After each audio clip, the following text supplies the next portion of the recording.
Start किया जाए। कल आप लोगों को मैंने पढ़ाया था सीरीज ग्रुपिंग ऑफ सेल, है ना। अब मैं एक क्वेश्चन बताए थे, आगे बढ़ते हैं और क्वेश्चन बनाते हैं। लिखिए क्वेश्चन। हाँ, क्वेश्चन लिखेंगे, क्वेश्चन लिखेंगे। Three cells three sales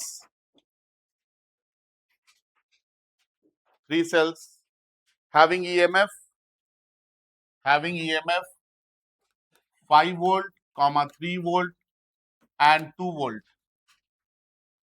Three cells having EMF 5 volt, 3 volt and 2 volt.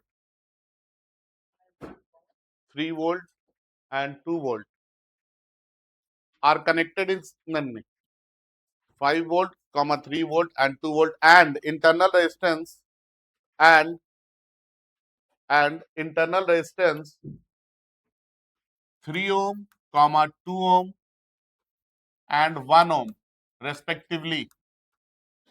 3 ohm, 2 ohm and 1 ohm respectively. 3 ohm, 2 ohm and 1 ohm respectively are connected in series. Are connected in series. Are connected in series and in right connection. In series and in right connection. Are connected in series and in right connection. And also connected and also connected and is also connected to an external load, and also connected to an external load of 14 ohm, to an external load of 14 ohm. Full stop. Find external load of 14 ohm. Full stop. Find 14 है बाबू, 14 बोल रहे हैं। Find number 1 में लिखेंगे current flowing in the circuit, current flowing in the circuit. और number 2 में लिखेंगे, number 2 में टर्मिनल पोटेंशियल ड्रॉप या terminal potential difference, terminal potential difference, terminal potential difference across each cell, terminal potential difference across each cell, terminal potential difference across each cell बनाइए।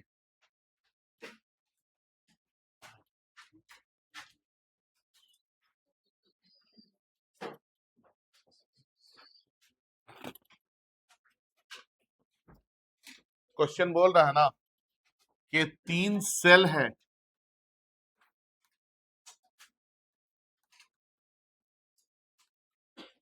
3 cell है, एक का EMF 5 volt है, एक का 3 volt है और एक का 2 वोल्ट।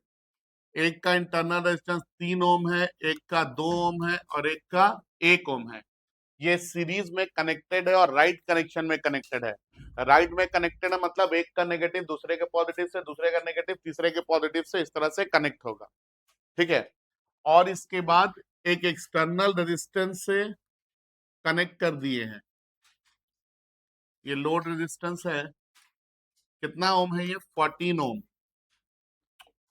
14 ओम। ठीक है। तो आपको दिया गया है, देखिए E1 का वैल्यू 5 वोल्ट, E2 का वैल्यू 3 वोल्ट, E3 का वैल्यू 2 वोल्ट, R1 3 ओम, R2 2 ओम, R3 1 ओम और एक्सटर्नल लोड कितना दिया गया है? 14 ओम। ठीक है। आपसे पहला सवाल पूछा गया है कि बताइए कितना करंट फ्लो कर रहा है सर्किट में, यही है ना यार। अब बताइए अगर सब राइट कनेक्शन में है, इधर देखेंगे, अगर आपसे हम पूछे कि बताइए इफेक्टिव ईएमएफ, तो आप बोलेंगे ना sir E1 plus E2 plus E3, तो कितना आ जाएगा? 5 प्लस 3 प्लस 2 कितना होगा? ये 10 वोल्ट। फिर आपसे पूछे इफेक्टिव रेजिस्टेंस बताइए, तो आप बोलेंगे ना R+R1+R2+R3। तो R बोले तो 14+3+2+1 कितना आ जा रहा है ये 20 ओम। अब अगर आपको करंट निकालना है तो आप क्या करेंगे E effective by R effective, यही करेंगे ना। तो कितना आ जाएगा I is equal to 10 by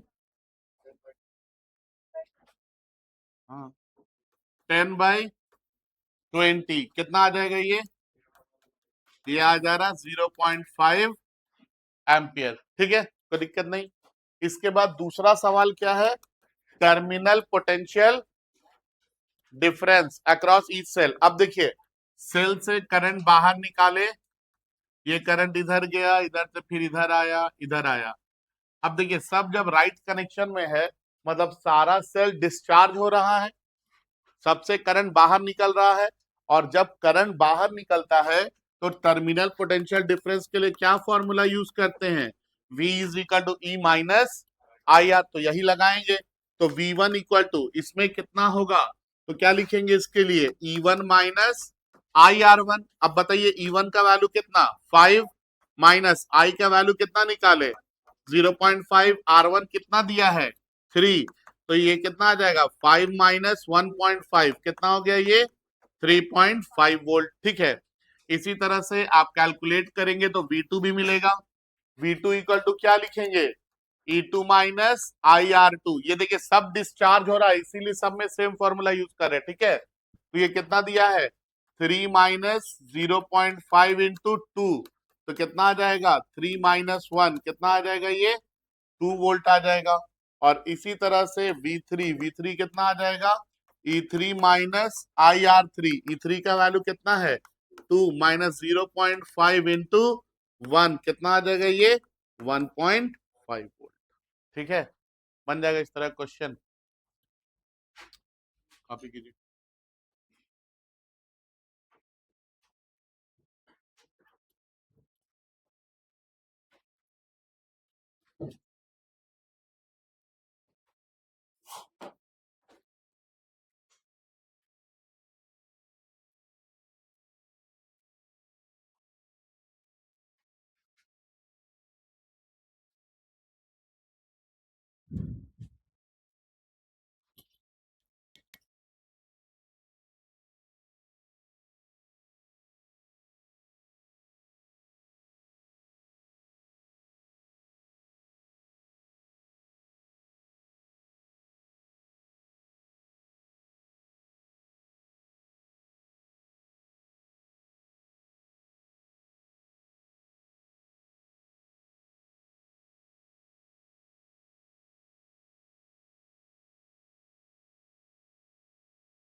चलिए बनाइए इस क्वेश्चन को जल्दी जल्दी।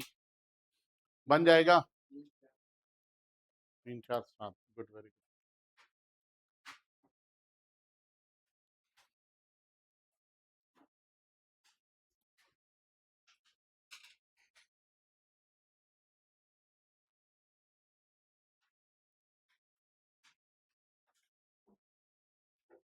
डायग्राम सही से बनाएंगे, देख के। डायग्राम गलत बनाएंगे, आंसर गलत आएगा, याद रखिएगा।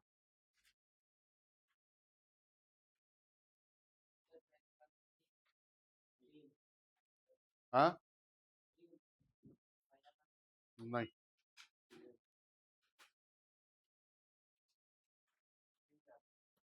दिया रहा है।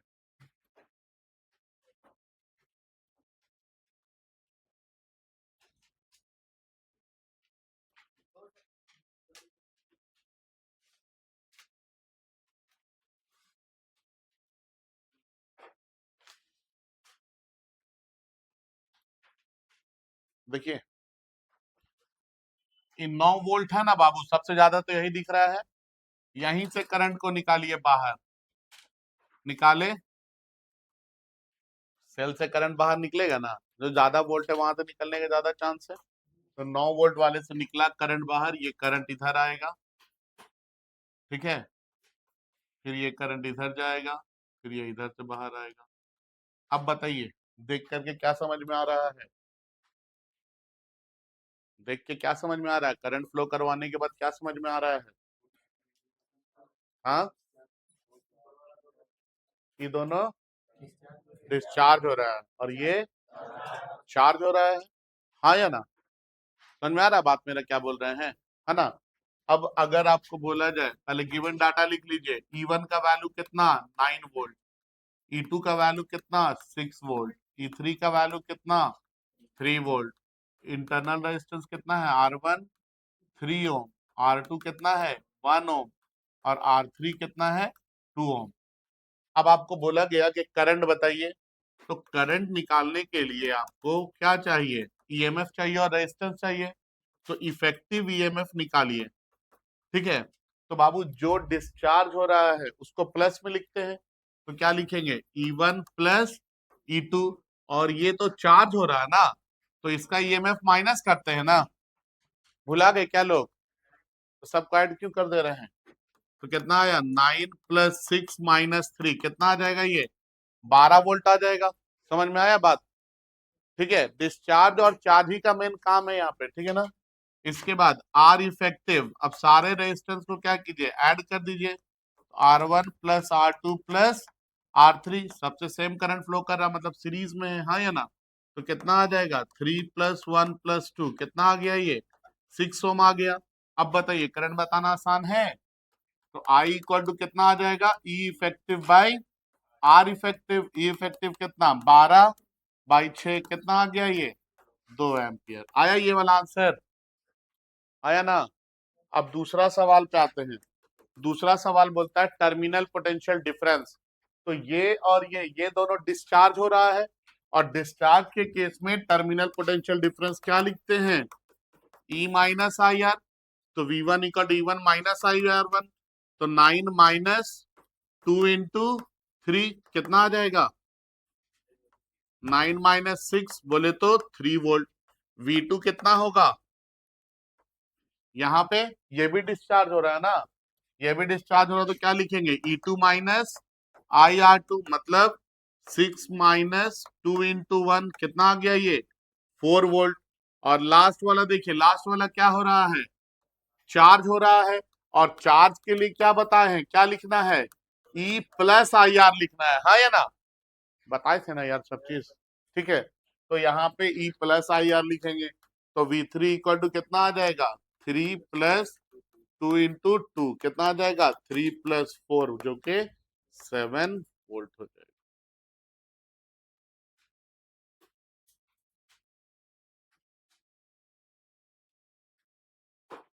दिख रहा है?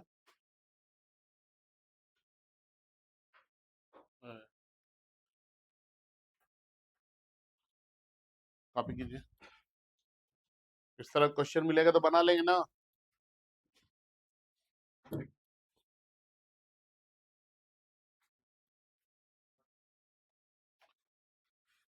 जिस सेल का ईएमएफ ज्यादा है कोशिश करेंगे करंट वहीं से निकाले, करंट वहां से निकलेगा तो आपके लिए काम आसान बनेगा।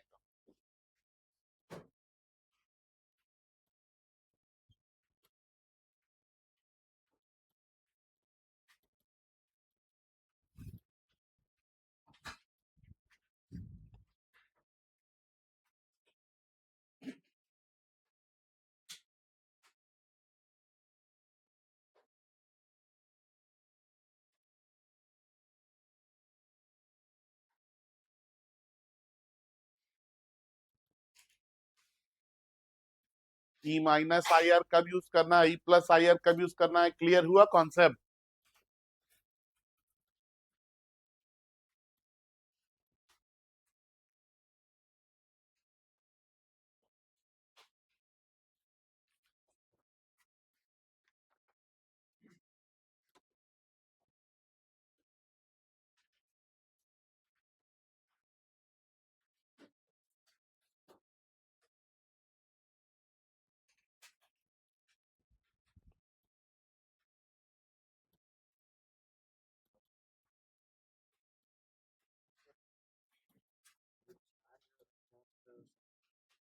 नहीं समझ में आ रहा क्यों, हम क्या बोले?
देखिए है ना, सेल चार्ज और डिस्चार्ज आप लोगों को बताए हैं कि सेल के पॉजिटिव से करंट बाहर निकला तो डिस्चार्ज, पॉजिटिव में इंटर किया तो चार्ज।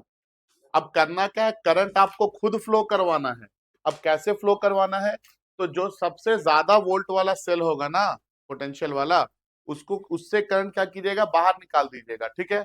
अब जब आप इससे करंट, यहाँ 9 वोल्ट सबसे ज्यादा है, आप इससे बाहर निकालें, बस सिर्फ बाहर निकालने का ही काम है, बाकी अपने आप बह जाता है, ठीक है। अब ये करंट यहां से इधर आएगा, फिर इधर आएगा, फिर इधर जाएगा। तो जब ये इधर जाएगा तो इस सेल के पॉजिटिव में इंटर कर रहा होगा, हाँ या ना। फिर ये पॉजिटिव से इधर इधर सेल से पार करके इधर आएगा, इधर आएगा, इधर आएगा, फिर इस सेल को पार करेगा। जब इस सेल को पार करेगा तो इसके पॉजिटिव से बाहर आ रहा है, आ रहा है ना, ठीक है। तो यहाँ पॉजिटिव से बाहर आ रहा है, मतलब वो क्या हो जाएगा, डिस्चार्ज हो जाएगा। समझ में आया? जैसे ये फ्लो कर रहा है इसको फ्लो करने देना है, और सिर्फ सेल का पॉजिटिव देखना है, नेगेटिव नहीं देखना है कि सर नेगेटिव में इंटर किया, नेगेटिव से बाहर निकला था, नहीं वो नहीं देखना है। सिर्फ क्या देखना है, सेल का पॉजिटिव टर्मिनल देखना है, बड़ा वाला डंडा जो है उसको देखना है, ठीक है। उससे आपको सेल का चार्ज होना और डिस्चार्ज होना आसानी से क्लियर हो जाएगा। क्लियर है? आगे बढ़े, बढ़ जाए ना, समझ में आया जी बाबू आप लोग को? चलिए आगे। तो हम लोगों ने सीरीज ग्रुपिंग ऑफ सेल पढ़ लिया। इसके बाद हम लोगों को पढ़ना है पैरेलल ग्रुपिंग ऑफ सेल। क्या पढ़ना है? Parallel grouping of cell. अब पैरेलल ग्रुपिंग क्या है समझते हैं, है ना। दो या दो से ज्यादा सेल को कुछ इस तरह से कनेक्ट कर दें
देखिए, दो या दो से ज्यादा सेल को कुछ इस तरह से कनेक्ट कर दे कि सारे सेल का एक टर्मिनल एक पॉइंट पे कनेक्टेड हो और दूसरा टर्मिनल दूसरे एक पॉइंट पे कनेक्टेड हो, तो इस तरह की ग्रुपिंग को हम लोग क्या बोलेंगे?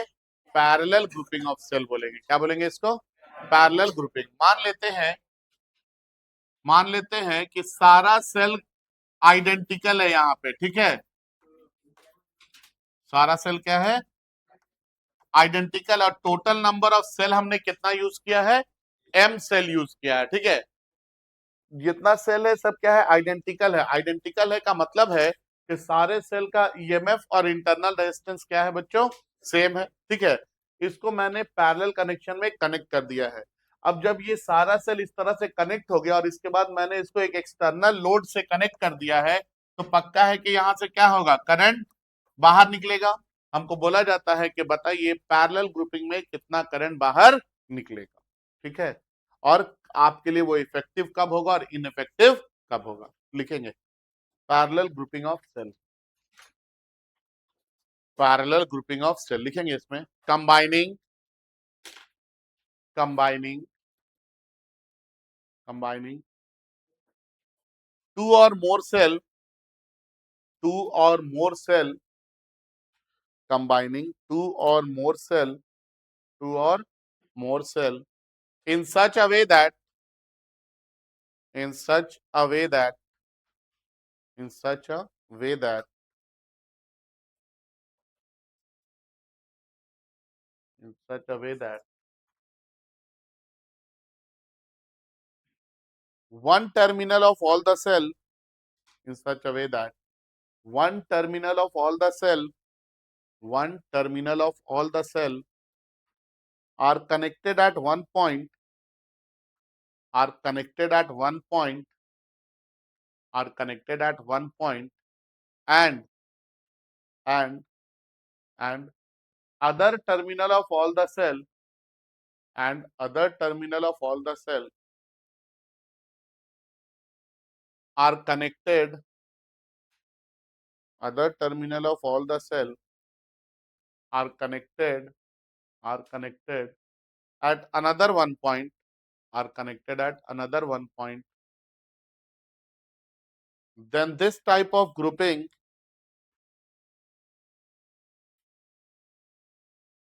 are connected at another one point, then this type of grouping, then this type of grouping is known as parallel grouping of cell, is known as parallel grouping of cell, is known as parallel grouping of cell।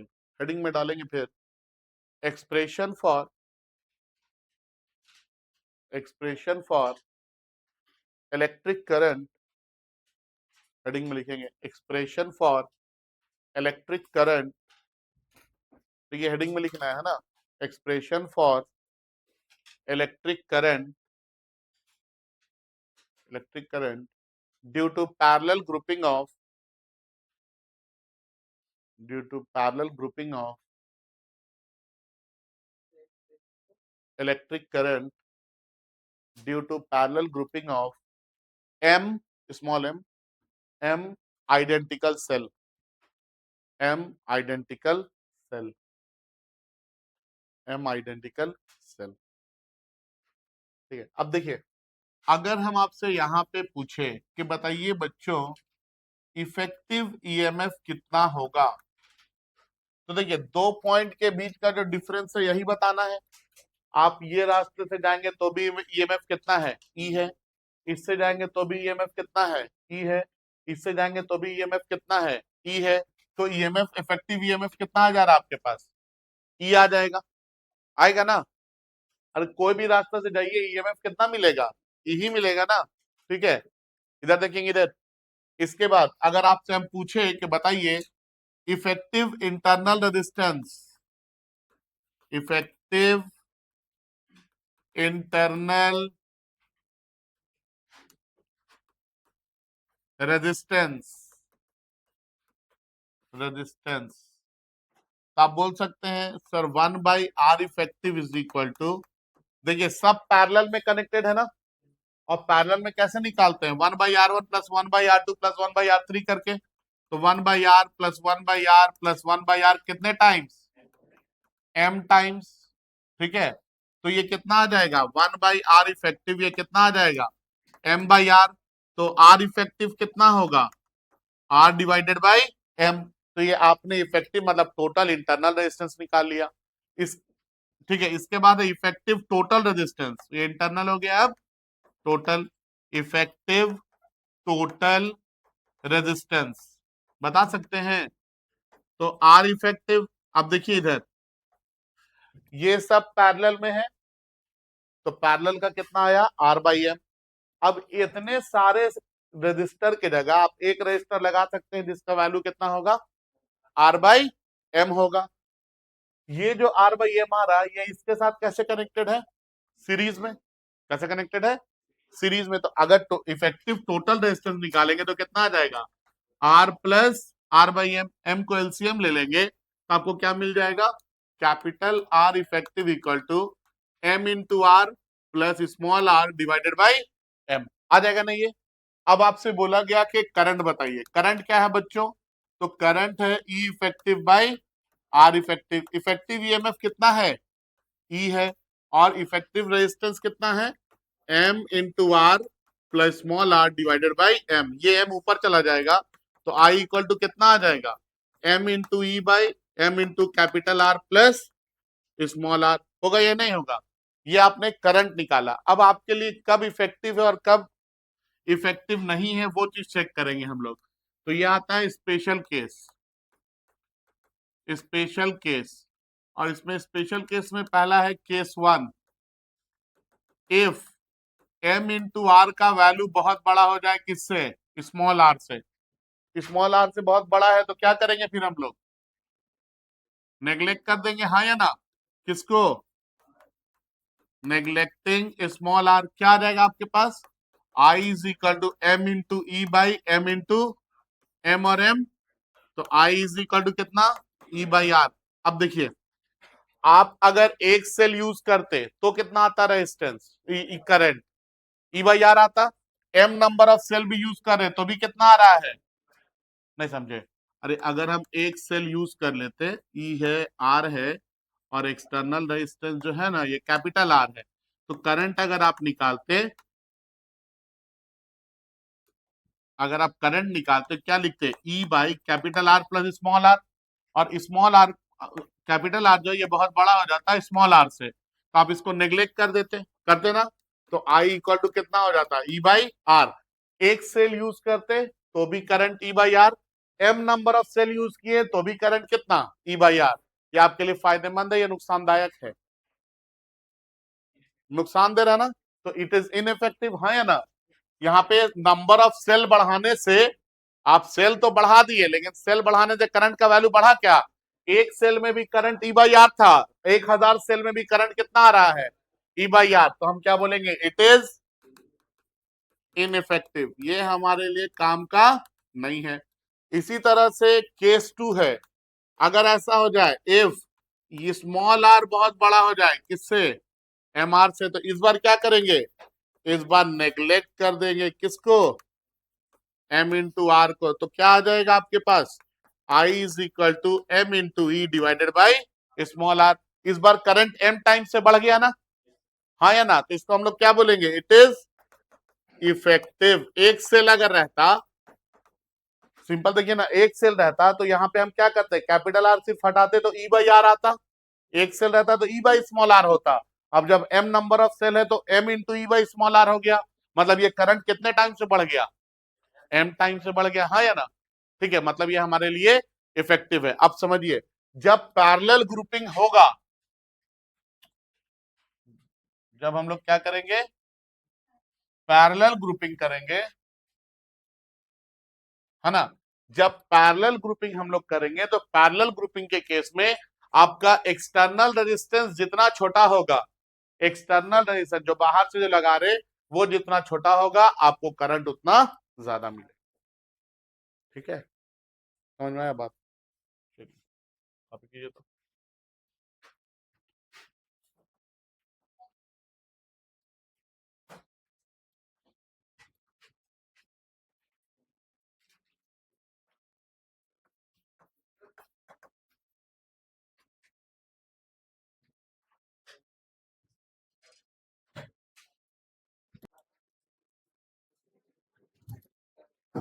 ठीक है, तो यहां तक ये effective ineffective ये समझ में आ गया ना।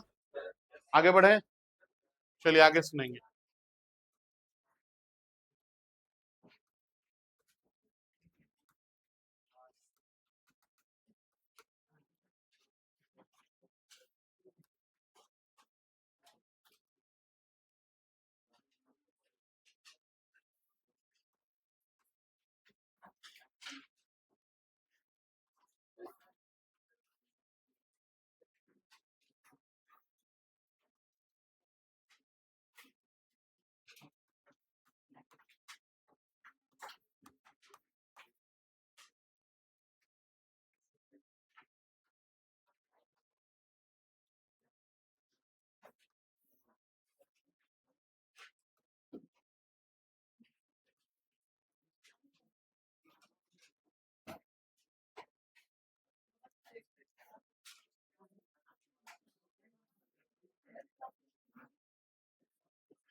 चलिए देखिए इधर है ना,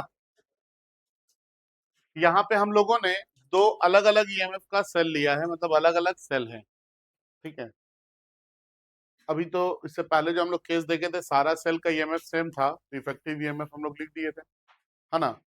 लेकिन अगर सेल का ईएमएफ चेंज हो जाए तो इफेक्टिव ईएमएफ कितना होगा। अब पहले तो देखेंगे राइट कनेक्शन और रॉन्ग कनेक्शन। अगर दोनों सेल का पॉजिटिव एक पॉइंट पे और दोनों का नेगेटिव एक पॉइंट पे ही कनेक्टेड हो, ठीक है, तो ये राइट कनेक्शन है। क्या है ये? राइट, मतलब पॉजिटिव और पॉजिटिव एक साथ, नेगेटिव और नेगेटिव एक साथ, तो इसको क्या बोलेंगे? राइट कनेक्शन बोलेंगे। ठीक है, और अगर एक का पॉजिटिव दूसरे का नेगेटिव एक पॉइंट पे और एक का नेगेटिव दूसरे का पॉजिटिव एक पॉइंट पे कनेक्टेड है, तो ये क्या कहलाएगा?